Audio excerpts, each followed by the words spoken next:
Have you ever found yourself in the middle of writing a work email when your friend sends you some hilarious video or photo? Now, wouldn't it be bad if every time that happened, you would accidentally write LOL and a bunch of emojis in the middle of your work email? You ever wonder what stops you from doing that?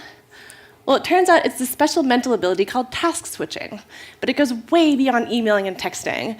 Actually, it turns out we use it all the time in our daily lives.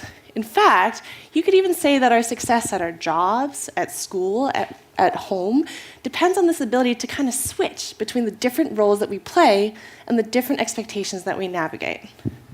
But what does this have to do with being bilingual? So some experts say that switching back and forth between languages uses the same kind of muscle that you use when you're, say, switching between emailing and texting.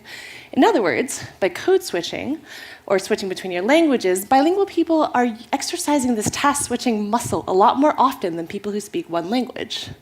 So it's this hidden workout of bilingualism that fascinates me.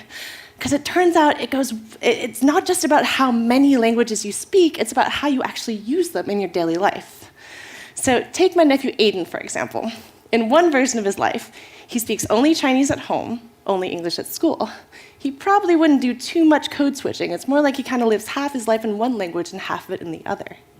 Version 2. Say that everyone at home in school speaks both languages. He'd probably do a lot of code switching, maybe even speak some Chinglish. But no matter what language he speaks, everyone would understand him. Version 3.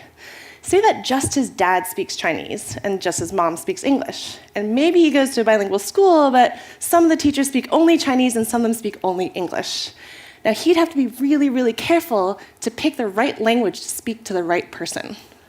So I believe that it's this third version, the one where you have to carefully and constantly code switch, that kind of gives your brain the tougher workout and makes you a better task switcher.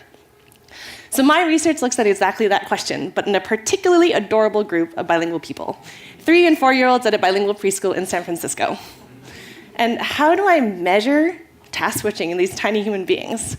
Well, first, I give them some objects. I have them sort them based on one rule, like by shape. And then I switch the rule on them and have them sort the same objects based on this new rule, like by color. To you, this might sound simple, but for little kids, it's actually pretty tough, like hilariously tough. So what's the takeaway here? Because it's a long road between sorting by shape and color and not writing LOL in those work emails. So research has shown that there are actually many ways to get there, but I have a hunch that code switching is one of them. And as a developmental psychologist, my focus is on the process, on how all this change happens over the course of our lives. So I study how speaking multiple languages shapes the development of our brains, because what we do as kids lays the path for how we learn to navigate our complex roles as adults.